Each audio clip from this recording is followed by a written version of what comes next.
Righto, money miners. That's the best bloody voice I've had in 2 weeks. Boys, we got a bit going on, a bit of spitballing about pre-quarterly season. What's on the money of mine radar? Mate, the old Tembo royalty's been bought out at Dalgaranga. Mate, Resolution copper mine JD's going to over 1 kilometre deep in the bloody close to the crust of the earth, and it's probably about as hot as it too by the sounds. Got it all today, mate. And, mate, I'll tell you what, other bloody big news that every mining company needs to pay attention to is bloody MMS are ready, rocking and raring to go for a frickin' open pit mining contract today. They have the fleet. They've got the gear, they've got the people, they've got the technical expertise, and by technical I mean vertically integrated all the way to tech services to tell you how to get the bloody rock out as quick as you can and make you cash. It's phenomenal. I'm pumped. I wouldn't even say I'm laying it out on a silver platter. It's a bloody gold platter of mining services offering. Give MMS a call. Oh, bloody, just friggin' do it. Just do it. Love you, bloody Pretty simple, word. Today. Right, let's get into it. Quarterly season coming up. 1st of October. Invoice day too. I like 1st of October. 1st of any month. And, mate, we're going to go just a bit of a roundtable spitball of what we are thinking is going to be interesting possibly. And you wouldn't believe it. I've picked 3 underground mines for mine. So Beforehand, Matty, I got an announcement. Oh, yeah, you've got an announcement. Yeah, quick announcement for the money miners. This is look, potentially by the time you listen to this podcast, you've probably got something new in your inbox. It's a gift. We've got a gift for the money miners out there. It'll be in your inbox only if you subscribe to the Director's Special already, though. Basically, on the back of the re-emergence of interest in the lithium space, everyone loves lithium again. It's funny how quick that happens after Chinese stimulus, or really after YJ's interview. It was YJ. Yeah, on the back of YJ's interview, we've got a free resource available for the money miners. Think of a lithium comps workbook. It includes all of the resources, the reserves of 45 publicly listed lithium companies, just to make analysis a breeze. If I had this as a banker, I'd just be so happy. My life would be so much easier. And if you sign up to the Director Special, you'll get an email with details on how to access it. Basically, just have to reply to the email if you've already referred a couple of people to the list. And big thanks to Cal putting this out together. Good on you, Cal. Ex letter of intent guy, Cal. Cal is a person, not a town. Yeah, no, good on the town of Cal for producing great talent as well. Good stuff, Good Cal. work, All right, buddy. let's, And if you're not subscribed to the Director's Special, moneyofmine.com, first thing you do. Second thing you do, give yourself an uppercut if you weren't already subscribed. And we can go on from there. Yeah. Moneyofmine.com. Right. What are we looking for in the quarterly season? Mate, first up, I'll lead out. We'll go tag team it, eh? Let's do it, mate. One each. First out. I did talk about them yesterday, Linetown, but I think I might have jumped the gun on the mine plan review. I don't think it's going to be out as soon as I said. I think it mightn't be till when the quarterly is, or close to the quarterly, which I would anticipate will be later this month. Can't see it getting out early. It might. Who knows? But we obviously want to see what the cash burn's been during ramp up and even ramping up in low lithium prices and everything. See where they're sitting. See if there's a risk of raising. I'm sure there always is. It might be a smart thing for them to raise to relieve a bit of balance sheet pressure. Not sure. But I cast my eye back to last year when Gina made her move, and if you're thinking about when is back then, if you're thinking, right, when is the absolute point of weakness that Gina would take that stake beyond 20%, either via 100% or a bloody JV or something, you'd think, well, Linetown in ramp up, and because you would never have predicted back then that spodumene prices would be in the 700s. That is now, and I'll just be very interested to see if she's going to make a move, and if she was going to, why wouldn't it be now? What do you think? Yeah, all the power is with Gina, right? She's got all the cash in the world. You know, you'd pick the point of absolute most pain, which you can always see with hindsight a bit better, but you know, she's got all the power here. She can kind of wait it out. And I think the other thing to kind of mention not that we're recording this twice or anything, but as we know, there is a big contingent of shareholders within Liontown who have a lot of power, and they were the ones that we've spoken about at length in the past to bounce back a deal, bounce back another deal with Albemarle, who eventually said yes to that $3 bid. So you kind of got to win them over, right? But Gina's the one with the power. Yeah, good defensibility in that, blocking contingent. Well, but if they had to raise money, then that probably gets diluted down, which makes a pathway to control via a low ball offer a lot more doable. I think she waits a bit longer, Maddie, because what's the downside? The downside to her is like, okay, you wait a bit longer, but and what if lithium rebounds? Then you got to you ultimately have to pay a bit more, but no one else can buy. You've got your claim to it, or you're lobbing offer here when you've got to win people over who have anchored to a much higher price. I think she just wait. I think the trade off, the risk reward for her is just wait longer. Yeah, it's just. What do you reckon, Maddie? Oh well, if they're anchored to a higher price, it's like they're only going to take a higher price. What point would it have to be in terms of pain they would accept a low price? I know as you said, they could get diluted down 10, 15% more if they raise within their capacity. Who knows what the share price is? I don't think it's going to be, I think I'll put my cock on the block, say I don't think it's going to be Gina by herself. I think it will be some form of JV similar to what we saw with Azure, with SQM, or it could be with bloody Pilbara. Who knows? I can't see Gina being the owner, Hancock being the owner.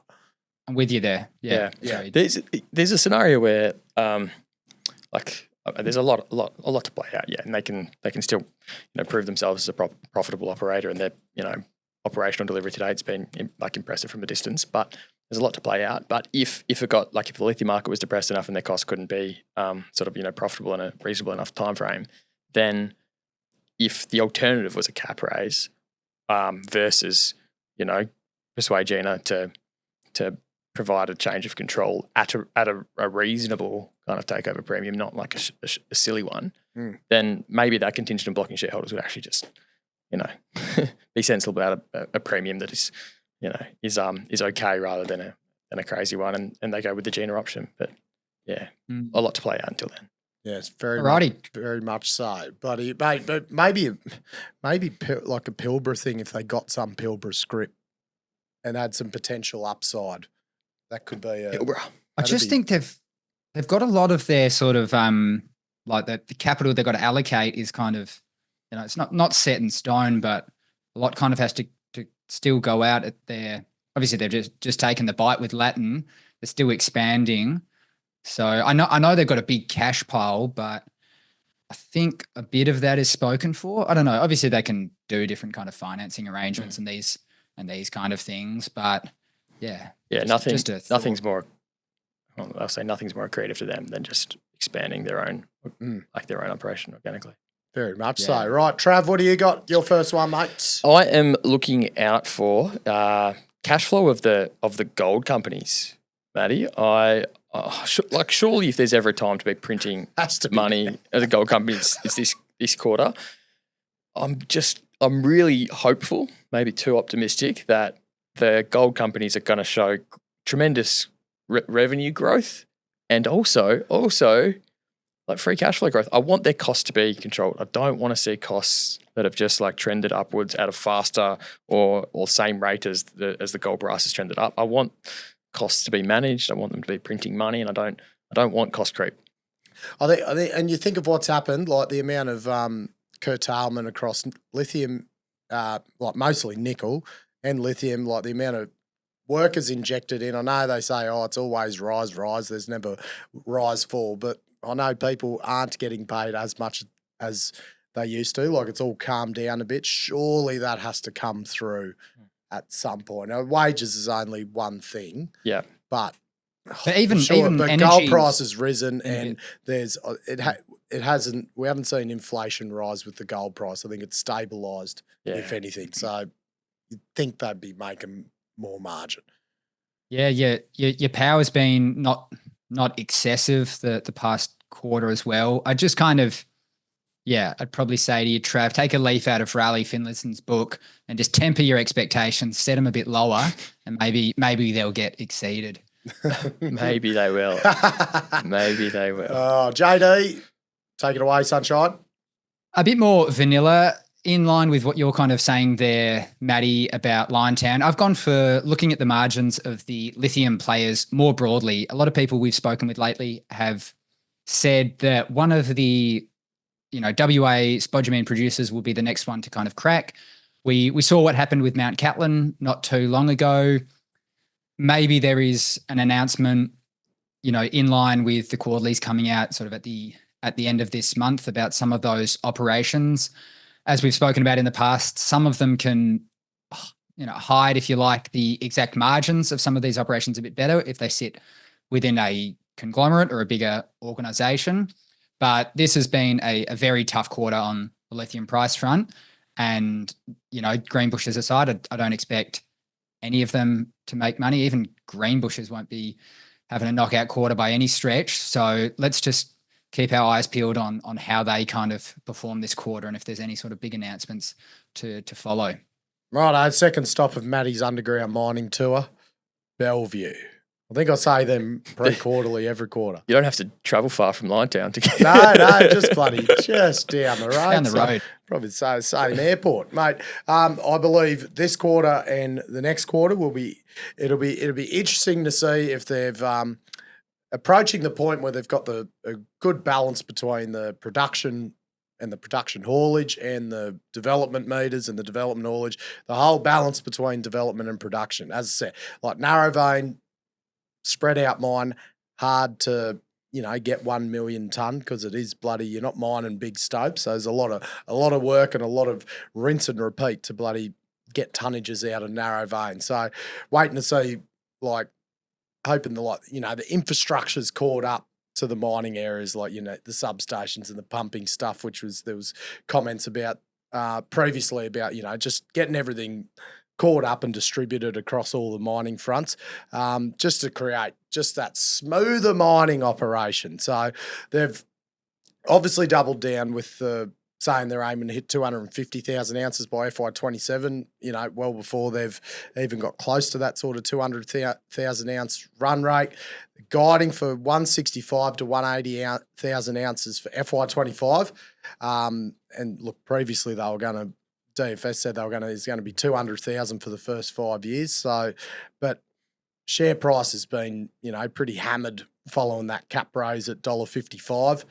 The share purchase plan was null and void. So they've relieved a bit of balance sheet pressure, which I hope flows through to that long-term sustainable approach to the mining strategy where you don't have to just throw your high grade through as soon as you get it, sacrifice a bit of recovery just to because of the debt pressure and what the market's thinking and all that. Hopefully they can just mine the thing as efficiently as possible and just be sustainable. So I'd anticipate that FY25 guidance is probably back-end weighted, but it'd be good to see them hit that bloody 41,000 ounce bottom end of guidance this quarter and the next. But we'll wait and see. Mate, we will indeed. You've read my mind, Matty, because my second thing I'm looking out for is just all of the developers out there. The ramp up contingent. There's a real cohort of companies in ramp up who've had some challenges, kind of given the environment. Bellevue and Liontown were both on that list, but to kind of round it out, I throw in Adriatic in there. Pretty sure they recently had investor site visit, so a bunch of people went and checked out the operations. Clearly, a lot's going on there, which we've talked about in depth, and just keen for more and more colour to come out, and we'll have close eyes on that. And then the throw into the mix there, you wouldn't think of this as a ramp up company, but MinRes, just because I'm pretty sure they told the market that the whole road will be constructed, finished in October, which is this month. So just keen to get a status update there, and hopefully the construction of that's on track to allow them to deliver the tons out of Onslow that they need to. No, iron ore back to, you won't see it for the previous quarter, but iron ore back up to $110 a tonne is sure as hell going to help that cause on your higher cost iron ore operations. Very much so. JD.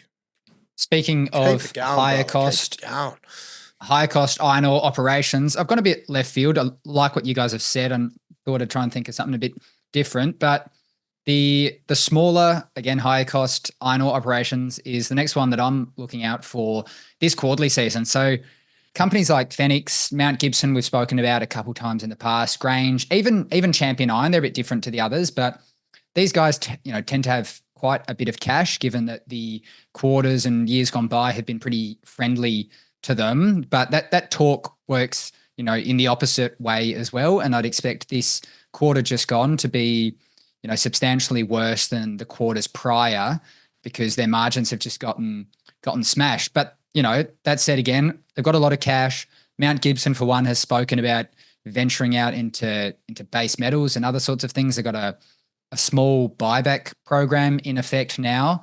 So it'd be interesting to see if they sort of put that into action by, defending the business that they have, or whether they look at, ultimately a completely different business. How they kind of go about it is the next thing that I'm looking out for this quarterly season.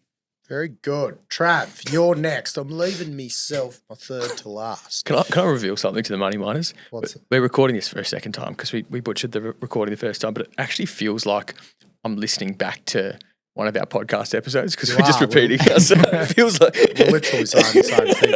But Day, as me, it's much crisper though. As me and my mate said on the weekend, day 2 is always better than day 1. The third Get into your groove a bit better.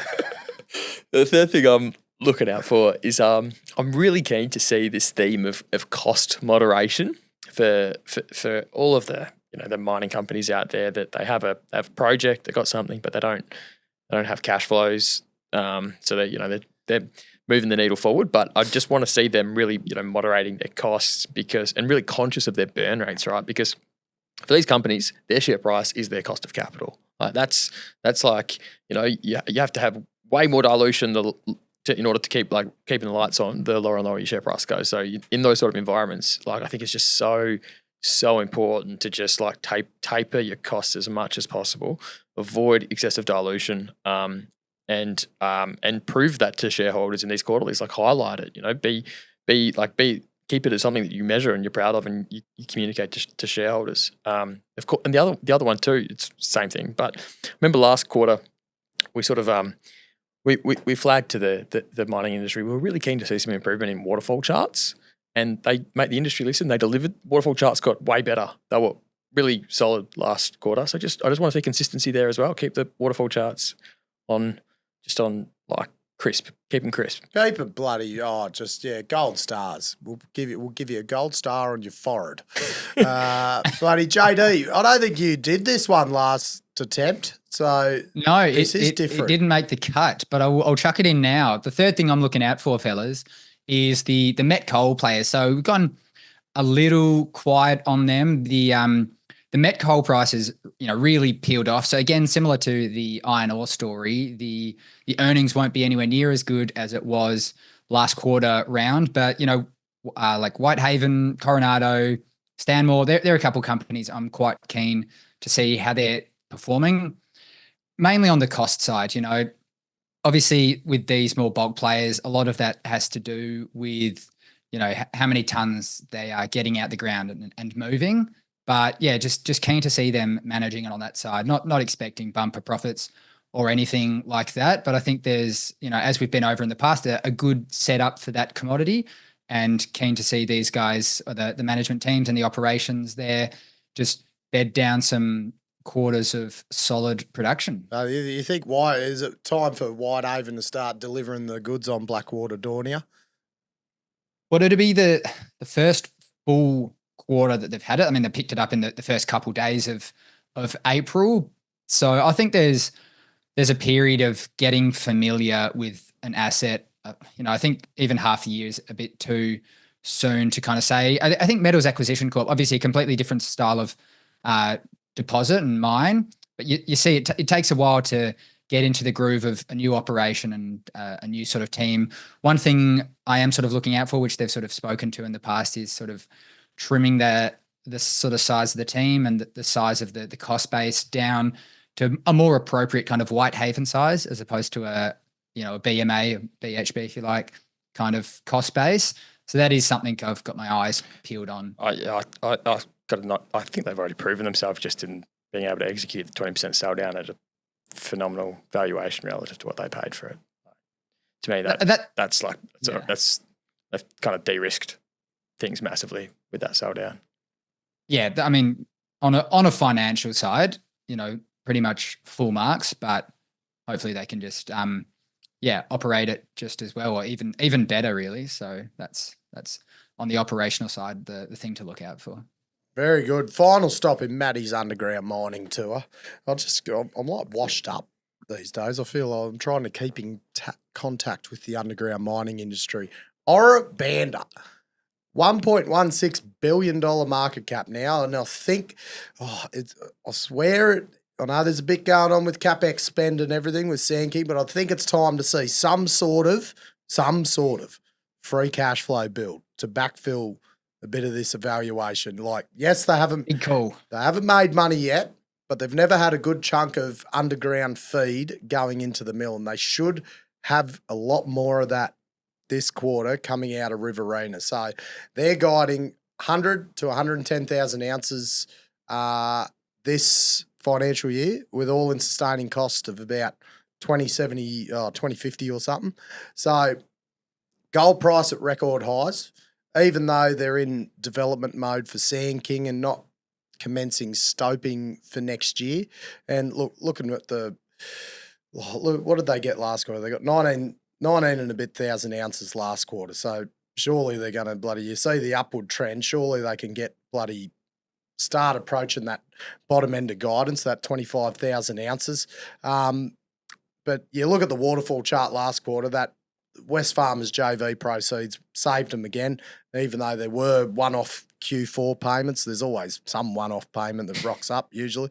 But look, if they can get close to 25,000 ounces at that $1,700 sustaining cash margin, that should give them $40 million worth of sustaining cash flow. So look, they $25 last quarter for the mine development, exploration, corporate and growth capex. But they are forecasting $88 million in exploration and growth capital for FY25. So that's 22 mil a quarter going out the door there. Add another 16 on what they spent last quarter. So it'd be good to see a break even or slight cash flow positive. I know maybe not.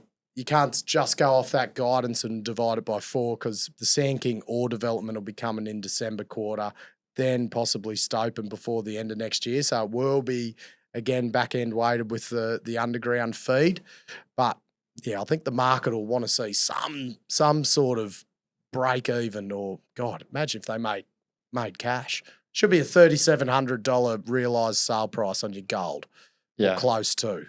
The valuation's amazing. Yeah. $1.16 billion. Yeah. So I never would have thought I'd see that day for RB. No, especially when he took it over at bloody 5 cents or something. Yeah. Bloody 12 bags since then. Yeah. So yeah. Share price has done well. Need to be good to see him make some cash. But anyway, the year after that, hopefully they'll make cash. But it's more like, if you can't, you're going to have the 2 underground feeds and you're spending the growth capital, but if you can't, and you're saying that's going to make heaps of cash, you should be able to make a good bit of cash out of that one before that one's getting developed to pay for that one, in theory. Yeah. The theory is good. Let's hope. I think they'll be hard pressed to make money this quarter, but we'll kind of see. Break even. I just want to say break even. Not asking for a lot. I just want to see break even, and I want to see Tim Taylor this week. That's on my to-do list. You love seeing Tim Taylor, don't you? Every time I see Tim, have a look at him right here. Wrong Tim Taylor. Not let me be clear. Not Tim the Toolman Taylor. Mate, this is Tim the Power to Provider Taylor. Mate, you think power, you think Tim Taylor, and you think CrossBoundary Energy, our new bloody partner. Tim and CrossBoundary Energy. When you say think power, I still think power tools, Tim Taylor. Tim Taylor?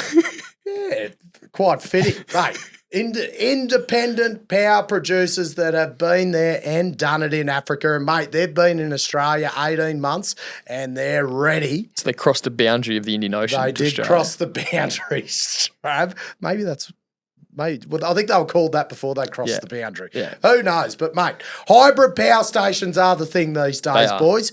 Thermal baseload. Yeah. Hook her up to the nearest gas line. Throw the solar in. Throw the wind turbines in. Throw the stationary storage in. Mate, CrossBoundary, they'll build it, they'll own it, they'll operate it, and, mate, they'll whip one up at your mine site quicker than you can say Tim Taylor. Give bloody Tim Taylor a call. His number's in the show notes. He is in and around Perth. Cheers, CrossBoundary. Get a bloody hybrid power station into you. Good work, Tim. ASAP. Love it. That build, own, operate model is an interesting one because, it removes the kind of the funding issue to try and get there. But. It's just easier. Why try do it all yourself? The old sheds full of diesel generators, old news. Don't worry about them. CrossBoundary will give you a bloody good hybrid one. You beauty. Righto. Or Cisco buys Tembo's Spartan royalty. So I thought maybe bloody, not Deterra. It's a Cisco. Could have it been a Deterra royalty? Nah, I think Deterra's pitch as they were looking to diversify their phenomenal Maxi royalty was always like they were looking for base metal royalties, and I think even the Trident, which they've ended up acquiring, they talk about potentially divesting Trident sort of precious. They got some streams and stuff like that are precious related, but they might offload them. Yeah, there you go. It's hard to compete in the precious space because they, for whatever reason, I don't quite understand why, but precious royalties are worth more than non-precious royalties. Just like gold companies have a lower discount rate than non-gold companies, which when brokers value them, they would chuck on a 5% discount. It makes no sense to me. Anyway, well, this is like another bit of cash Tembo get in addition to the share price accretion of the Spartan. That's the story, right? Normally private equity has checkered returns in mining, but I was kind of keen to highlight an example of when it actually comes off. Today, the royalty company Azisco, they've acquired from private equity group Tembo Capital the royalties over Spartan's projects, which they picked up as part of when they cornerstoned the recap of that. It was Gascoigne back in February last year. Azisco, what they're stumping up is $50 million for the royalties, which includes this 1.8% gross revenue royalty over Dalgaranga, which you can think of as their never deposit these days. Very interestingly, Spartan actually, they have a right to buy back 20% of that royalty for Aussie 3.15 million, which in due course, I think they've got until 2027 to make that decision, but they absolutely will do that. So in reality, Azisco is paying a smidge under $50 million for a 1.44% gross revenue royalty when you net off the effect of that 20% buyback. That alone is interesting, right? Because if you assume the spot gold price and sort of Spartan producing 150,000 ounces per annum, then it'd take sort of 10 years for Azisco to get that $50 million back. It's a long payback period. Royalties, people buy them not necessarily for what's in a future mine plan, but what the extra could be in a great extension scenarios and all that sort of stuff. Especially considering how when that royalty got in place, you could think it they've explored down to a kilometre deep now, and there's potential for repeats and everything. So that tenure could be well more than a 10-year.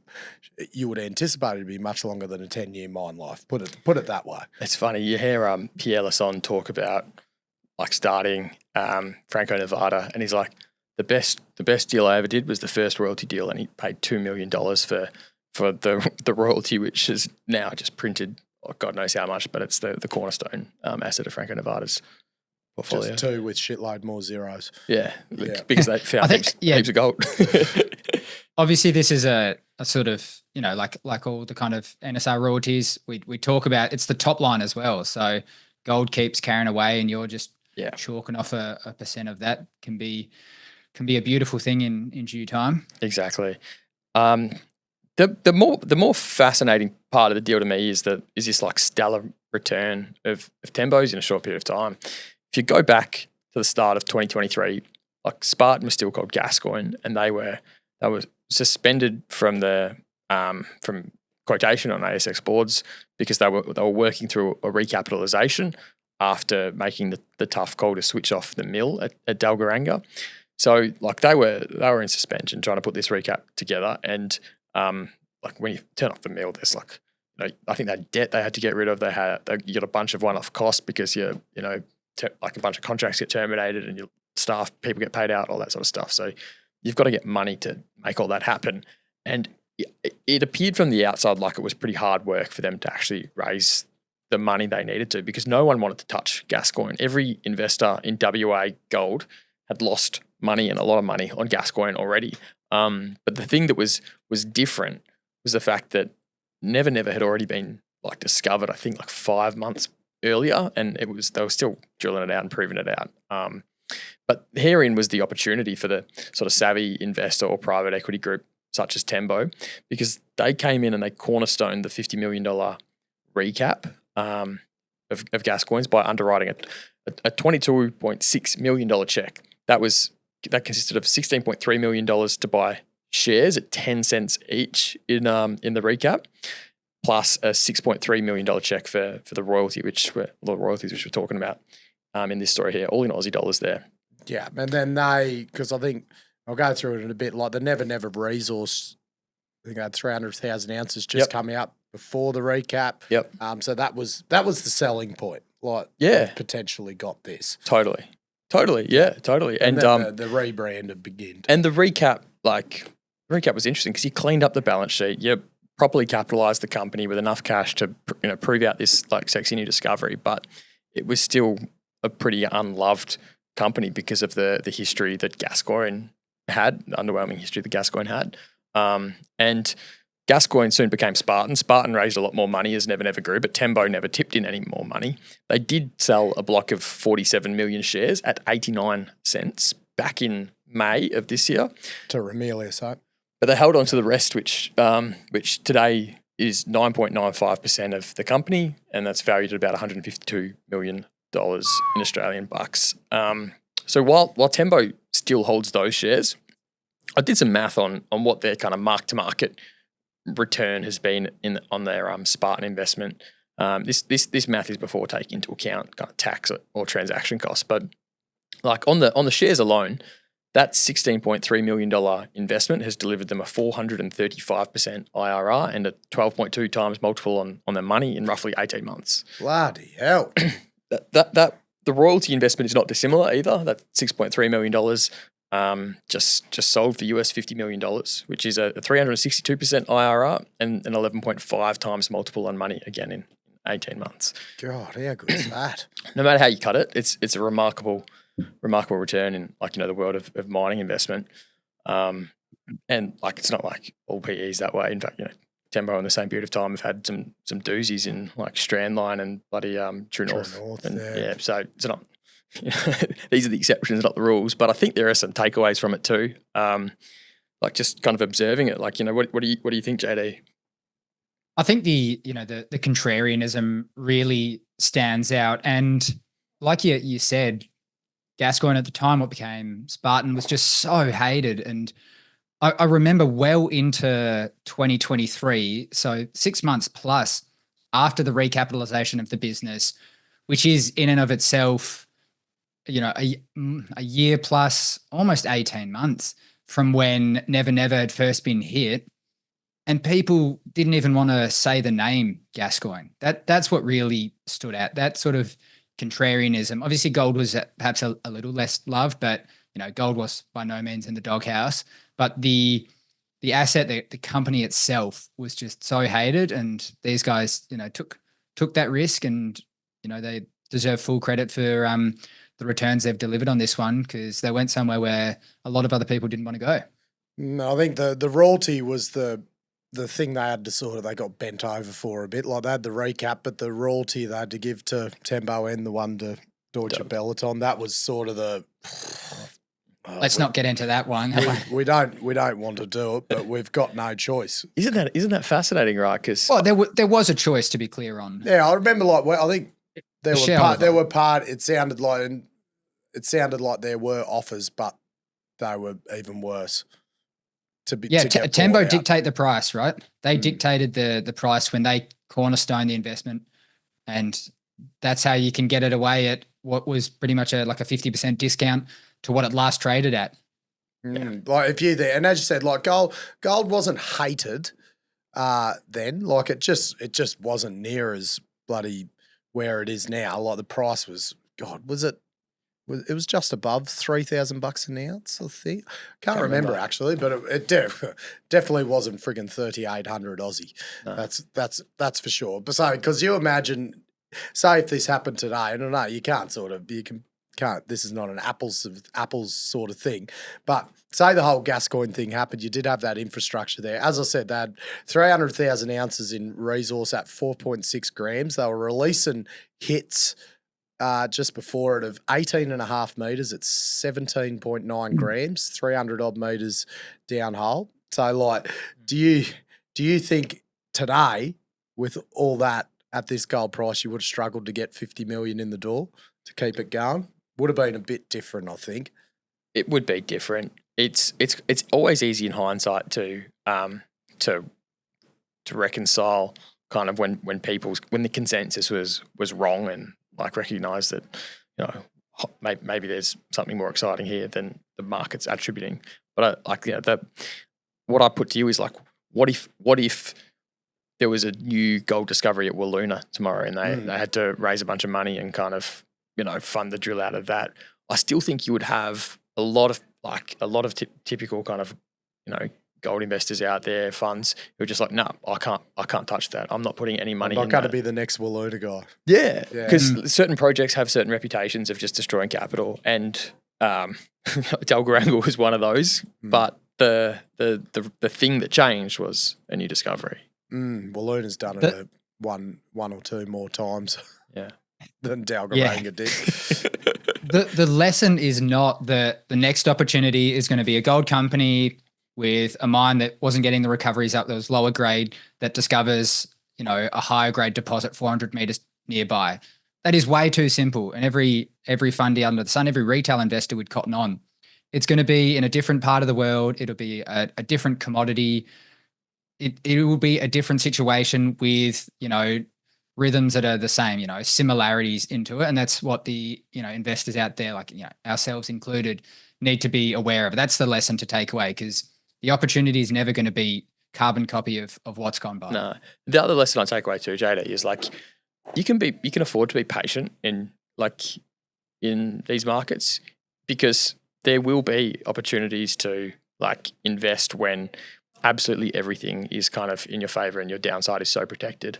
You know, like in the case of this, you had a new discovery, you had a recap balance sheet, you had latent infrastructure, and you know, like, the EV of the company was sweet, fuck all. Like, you know, those, it's almost like, it's not like these things never come around. They do kind of come around, and you sort of saw what the share price did since. But I think we often have a bias to action, trade frequently, but I think inaction actually can lead to superior results when you wait for the home run to come. Like,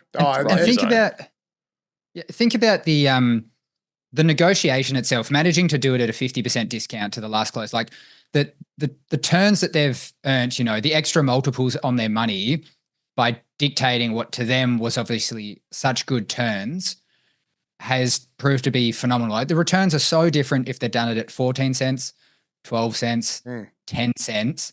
Like how that went down there, you know, I would have loved to have been a fly on the wall, because that ends up juicing the returns phenomenally. Oh, I still remember with Spartan when they got up to about 50 cents, and it was just looking like, never's like the strike length. There's a bit of limit to the scale of it.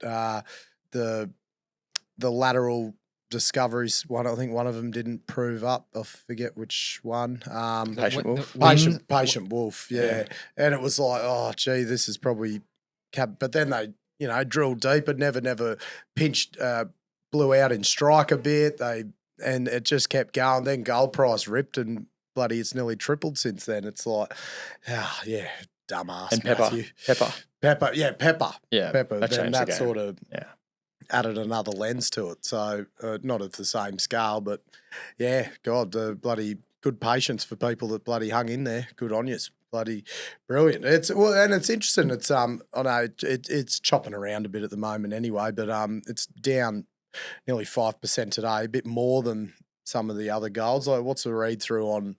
Is this anything? What's the sentiment of this royalty sale? I don't know, positive or negative? Yeah, or I nothing? thought it was worth highlighting that they are a bit more down today than the peer kind of goldies, and like Tembo, they still hold 9.9%, and if they've sold the royalty, like I'm sure they've kept their stake because you want to like if there's a potential of kind of competitive outcome here in a change of control, then heck, like it's a handy bit of upside to still be exposed to. But like maybe at the same time, you could still have some people might read the sale of the royalty as like, okay, they're ready to just kind of they're happy with their investment, happy to go, and they might in fact that stock might be a bit of an overhang if it's to be placed to other parties now. Yeah, no, I'm looking forward to getting it going. If Dalgaranga gets humming, and look, they're heading down to 1 kilometres deep and can find a bloody repeat. Like, it's just that perfect opportunity to set that mine up for life. Do it right from the start and just set up one of the best gold operations in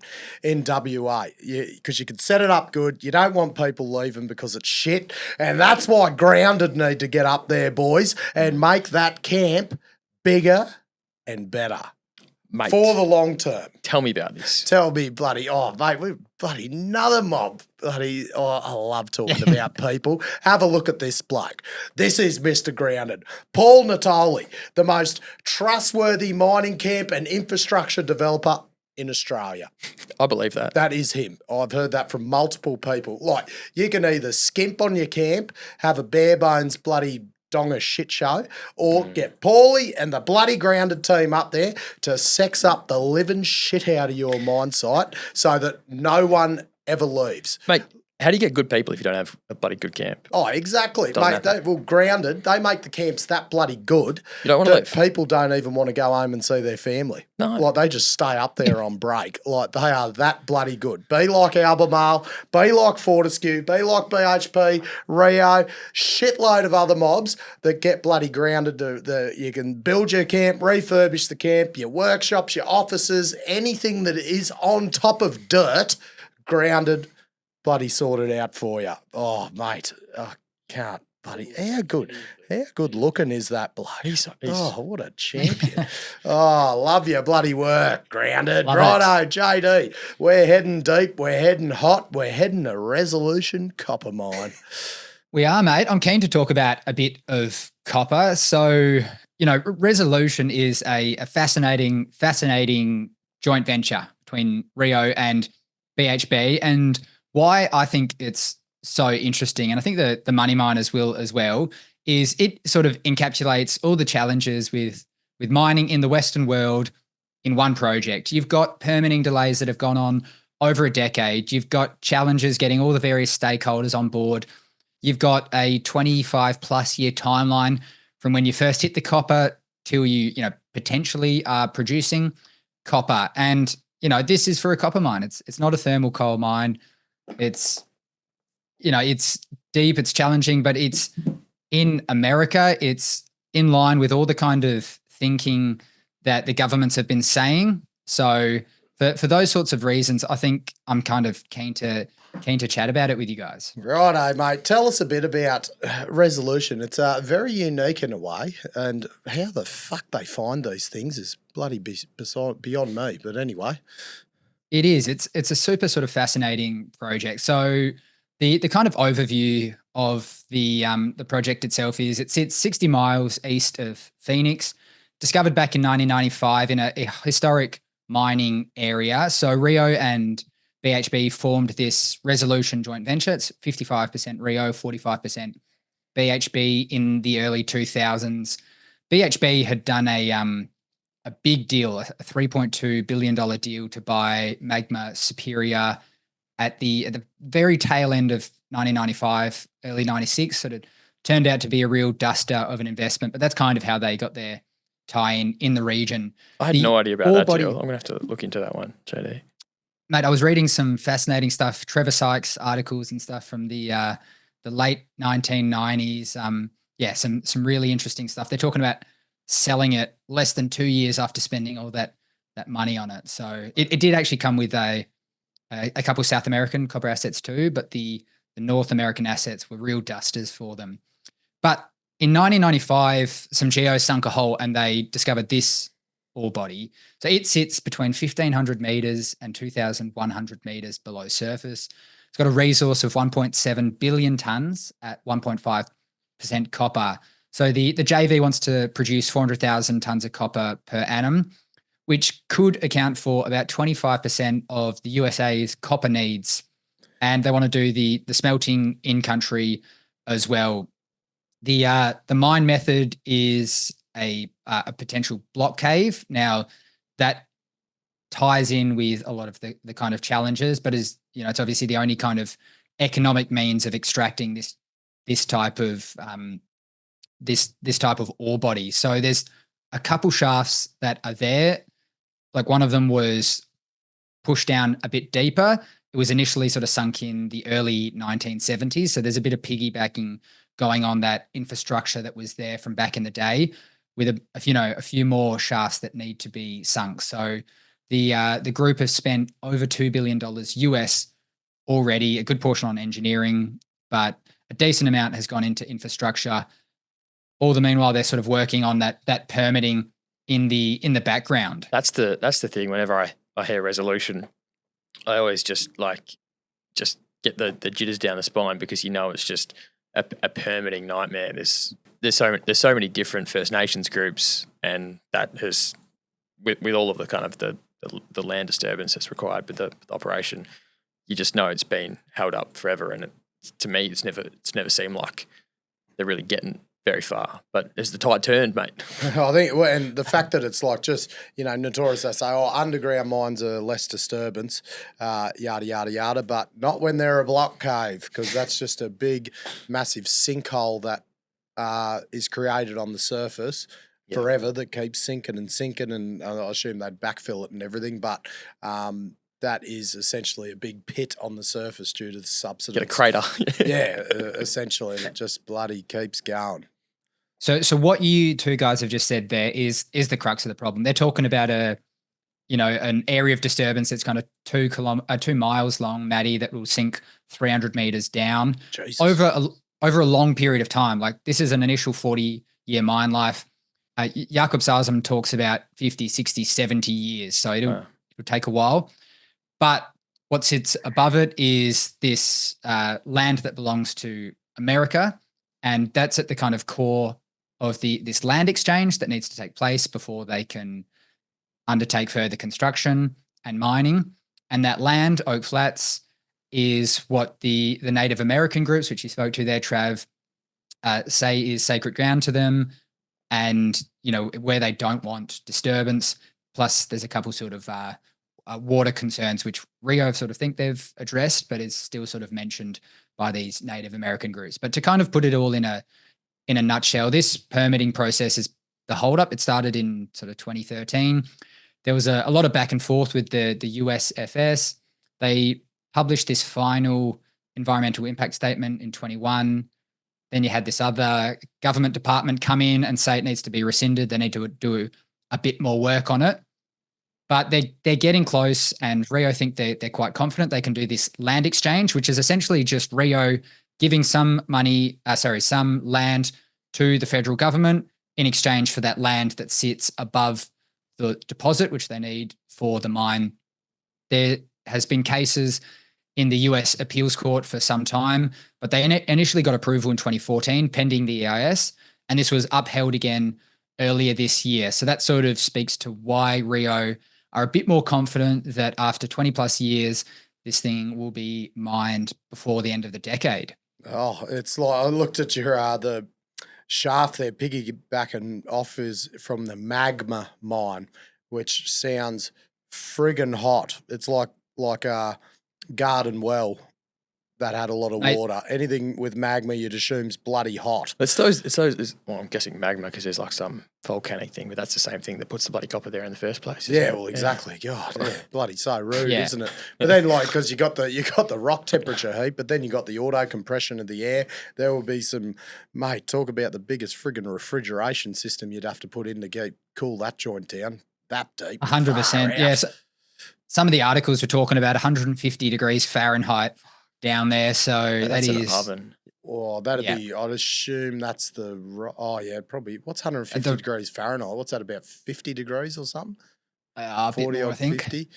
Yeah. Yeah. That's probably the It's, rock temperature. And then, the rock temperature. That's right. So I think, and I suppose the best thing about block caves, once you do get them going, like, it can be pretty automated, like with the loading and everything. And like you can have probably electric loaders, like to minimize the heat and things like that. And obviously you haven't got as many trucks down there if bugger all, because you've got a hoisting system. So, but it still be bloody hot. Yeah, you still need some people down there. Yeah, absolutely. So there's a fair bit of infrastructure sunk, and there's some fascinating deep dive articles that show a lot of photos. You can kind of see what's been put in place over the years and years and years. But I think we should hear from Jakob Stalsam, the Rio boss, what he kind of said at, I believe he was talking at the LME week, speaking with Bloomberg about them wanting to get this one humming before the end of the decade. Your supply chain. You're still dealing with just the permitting of this project. When could we actually see it working? Yeah, it's a long process. Where we are now is that we are in the place of need to have a land swap, so that we, some of it is federal land. We have agreed how we can swap with some other land so that we have the whole land. Then we can finalize the environmental all the environmental impact consultations with local communities, and then we can start executing a project. So we are talking towards the end of the decade that we can have production. But then we will have production for the next 60 years. So I think it's pretty clear there, guys. You know, complete the land swap, finalize the EIS with community consultation, and then construction. So hopefully that goes well. Hopefully they get the stakeholder buy-in, and they can, convince people of the merits. And, for the country's sake there in America, they'll be reducing a lot of their copper needs in country, which is a real sort of positive for them as a whole, for their industrial base that they're trying to build back up there. Yeah. Yes. That's going to be a big bod. You imagine when Rio get, like, God, if they ever get this going, coupled with Oyu Tolgoi, bloody Simandu, get that up and going. Some big operations. Happened. Yeah, and if you were to think like 12 months ago, what are the three big growth projects Rio have that they've just had stalled for the longest period of time? Simandu, check. That's now like about to ramp up and all that sort of stuff. It's this, and then it's also Yada, and let's hope they can get this up. The Serbian one, eh? Yeah. Yeah. There was like I said, there was some deep dive articles that have come out over the last decade, really, and just back on resolution. They really captured the back and forth that is playing out in society. A lot of people sort of pro it, understanding that things like this need to happen, and then people taking the kind of opposite view. So yeah, if anyone is interested for whatever reason, wants to learn more about this, there was actually a pretty interesting book that came out, The War Below, by this Reuters journalist, and it went from this operation to Pebble Creek to Rhyolite Ridge, a lot of these projects in America, and just talking about the challenges, why it takes, I think the number came out a month or two ago, 29 years from discovery to get a mine into production in the US, and it's all these kind of challenges that need to be solved, but kind of need to be solved a bit quicker if they're to address a few of their challenges, right? Totally. Oh, very good, boys. Love your bloody work. As I said, day 2 is better than day 1.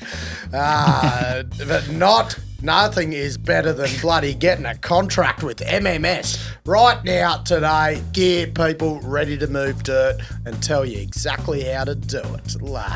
And the new bloody partners, Grounded and CrossBoundary Energy. Mate, it's all go. The Sandvik Ground Support division. I love saying the word Sandvik. It's so good. CRE Insurance, Greenlands Equipment, K-Drill.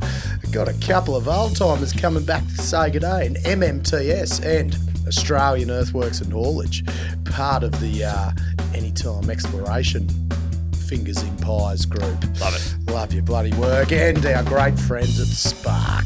Hootaroo, money miners. Hootaroo, guys. Beauty. Let's hope that worked, eh? Second time's always better. The information contained in this episode of Money of Mine is of general nature only and does not take into account the objectives, financial situation or needs of any particular person. Before making any investment decision, you should consult with your financial advisor and consider how appropriate the advice is to your objectives, financial situation and needs.